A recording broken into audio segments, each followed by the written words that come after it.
అందరికీ నమస్కారం। ఈ వీడియోలో వారాహి నవరాత్రి పూజ చేసుకుంటున్నవారు అమ్మవారికి ఉద్వాసన ఏ రోజున చెప్పాలి, ఉద్యాపన ఏ రకంగా చేసుకోవాలి, ఉద్యాపన ఉద్వాసన అయిన తరువాత పూజా పీఠం, కలశం, అఖండ దీపం, నిర్మాల్యాలు వీటన్నిటిని ఏం చెయ్యాలి, ఇలా అన్ని విషయాలను ఈ వీడియో ద్వారా తెలుసుకుందాం। మొదటిసారి ఛానల్ ని చూసేవాళ్ళు మా ఛానల్ ని సబ్స్క్రైబ్ చేసి పక్కనే ఉన్న బెల్ ఐకాన్ ని ప్రెస్ చేయండి। దీనివల్ల మీకు రానున్న ఆధ్యాత్మిక వీడియోస్ అన్ని కూడా నోటిఫికేషన్ ద్వారా మీకు అందుతాయి। అలాగే మీరు ఎటువంటి వీడియోని మిస్ కాకుండా చూడగలరు। మా వీడియోస్ మీకు నచ్చినట్లయితే లైక్ చేయండి, షేర్ చేయండి। నవరాత్రి పూజను కొంతమంది 1 రోజు, 3 రోజులు, 5 లేదు 9 రోజులు చేసుకుంటారు కదా। మీరు ఎన్ని రోజులైతే చేసుకుంటున్నారో ఆ రోజులలో ఆఖరి రోజున మీరు ఉద్వాసన పలకాల్సి ఉంటుంది। మీరు 1 రోజే చేసుకుంటే కనుక పూజ అంతా అయిపోయిన తరువాత అదే రోజున ఉద్వాసన పలకండి।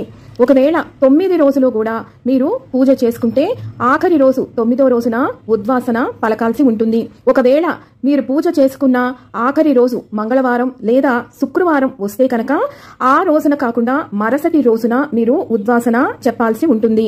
వారాహి నవరాత్రి 9 రోజులు అమ్మవారి పూజను రాత్రి సమయాన నిర్వహించుకున్నవారు పూజా పీఠం, కలశం, అఖండ దీపం, అమ్మవారికి ఉద్వాసన ఏ రోజున పలకాలి అంటే 3 జూలై 2025 గురువారం రాత్రి పూజను ముగించిన తరువాత అమ్మవారికి ఉద్వాసన పలకాలి।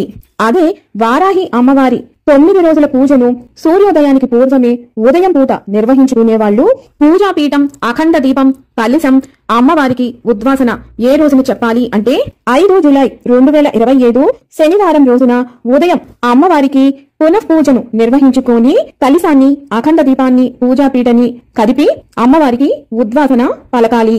ఇప్పుడు ఆఖరి రోజున మీరు ఎవరైతే ఉదయం పూట పూజ చేసుకుంటున్నారో వారు ఉద్వాసన ఉదయం పూటనే చెయ్యండి। మీరు రాత్రి పూట అమ్మవారి పూజ చేసుకుంటుంటే కనుక రాత్రి పూటే మీరు అమ్మవారికి ఉద్వాసన పలకండి।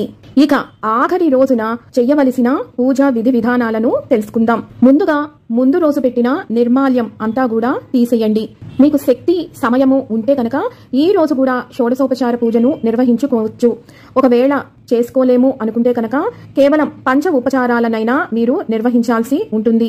ముందుగా దీపారాధన చేసుకోండి, ఆ తరువాత మీ గోత్రనామాలు చెప్పుకోండి। తరువాత అమ్మవారికి ఏదైనా స్తోత్రం లేదా వారాహి స్తుతి నేను వీడియో పెట్టాను కదా, అది ఈ రోజున ఒక్కసారైనా పఠించండి। అలాగే ద్వాదశ నామాలు వీటిల్లో మీరు ఏదైనా ఒకటి పఠించి అమ్మవారికి కొన్ని అక్షింతలు, పూలను సమర్పించండి। ఆ తరువాత ధూపాన్ని సమర్పించి దీపాన్ని దర్శింపచేయండి। ఇప్పుడు నైవేద్యాలను అమ్మవారికి మీ యథాశక్తి కొలది సమర్పించండి।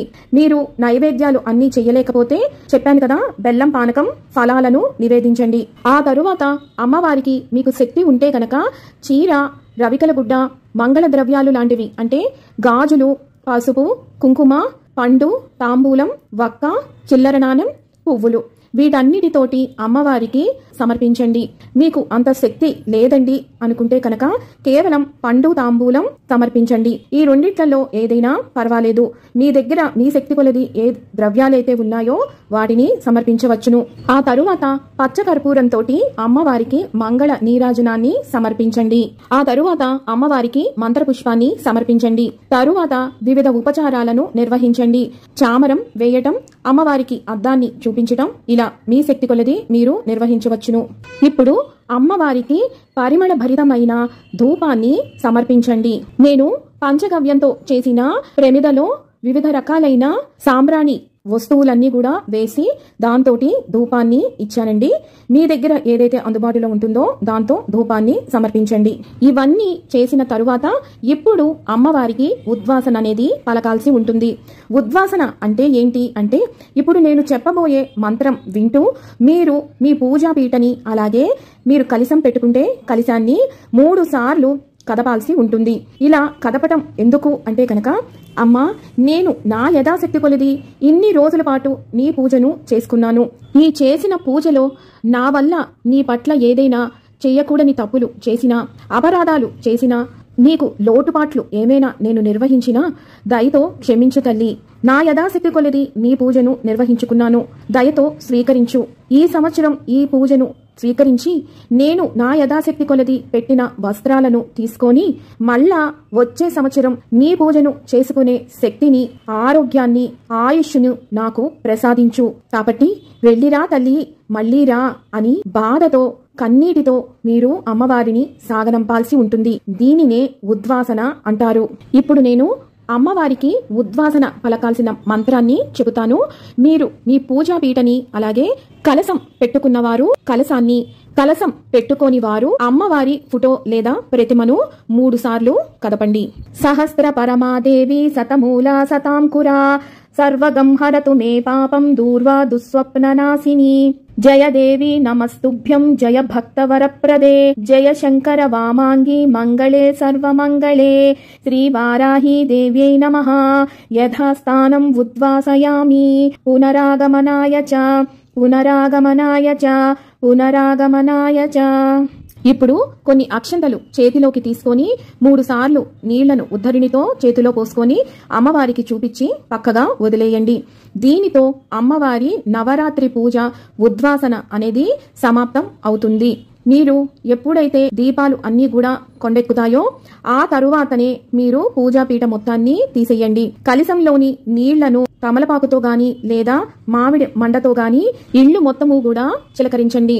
కలశంలో మిగిలిన నీళ్లను తులసి కోటలో అమ్మవారి పాదాలకు సమర్పించేయండి. తరువాత కలశం పైన పెట్టుకున్న కొబ్బరికాయను తీపి పదార్థంగా చేసుకుని ప్రసాదంగా స్వీకరించండి. ఒకవేళ చేసుకోలేకపోతే ఎవరైనా బ్రాహ్మలకు ఇచ్చేయండి. లేదు అంటే పారే నీటిలో మీరు 9 రోజులు పక్కగా పెట్టుకోమన్నాను కదా నిర్మాల్యాలను, ఆ నిర్మాల్యంతో పాటు ఈ కొబ్బరికాయను కూడా మీరు పారే నీటిలో వేసేయండి. పసుపు గణపతిని మీరు పారే నీటిలో వేయవచ్చు. మీకు పారే నీరు ఎక్కడ అందుబాటులో లేకపోతే ఈ నిర్మాల్యాన్ని మీ ఇంటి మొక్కల పాదుల్లో వేసేయండి. పసుపు గణపతిని అయితే కనుక నీళ్లలో కలిపేసి తులసి మొక్కలో వేసేయచ్చు, లేదా మిగిలిన మొక్కల్లో కూడా మీరు పోయవచ్చు. ఇక అమ్మవారికి పెట్టిన వస్త్రాలను ఎవ్వరికి ఇవ్వవద్దండి. ఎవరైతే పూజ చేసుకుంటున్నారో వారే కట్టుకుంటే చాలా మంచిది. కాబట్టి ఈ వస్త్రాలను జాగ్రత్తగా మీ దగ్గరే ఉంచుకోండి. ఉద్యాపన గురించి చెప్తారన్నారు కదా, ఇంకా చెప్పలేదేంటి అని అడుగుతారు కదా. ఇది గుప్త నవరాత్రులు. వారాహి అమ్మవారి పూజ మీరు చేసుకుంటున్నాను అని ఇతరులకు ఎవరికి కూడా చెప్పకూడదు అని నేను ప్రతి వీడియోలో మీకు చెప్తూనే వచ్చాను. అందుకే ఎవరిని కూడా మనం ఇంటికి పిలిచి తాంబూలం అనేది ఇవ్వము. మరి ఎలా అండి, ఇంత పెద్ద పూజ చేసుకున్నాం కదా అనుకుంటే ఎందుకు ఇవ్వలేదండి? మనం ఇందాకే పూజలో అందరికన్నా పెద్ద ముత్తైదు అయినటువంటి ఆ తల్లికే మనం వస్త్రాలు, తాంబూలం సమర్పించాం కదా, అదే ఉద్యాపన. ఒకవేళ మీకు ఇంకా ఎవరికైనా తాంబూలాలు ఇవ్వాలి అని ఎవరైనా అనుకుంటే కనుక గుడికి వెళ్లి అక్కడ ముత్తైదువులకు తాంబూలాలను ఇవ్వండి. పూజ సంగతి మాత్రం వారికి చెప్పకండి.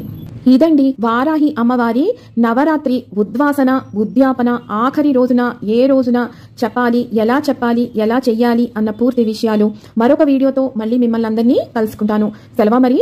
సర్వం ఈశ్వరార్పణమస్తు. స్వస్తి.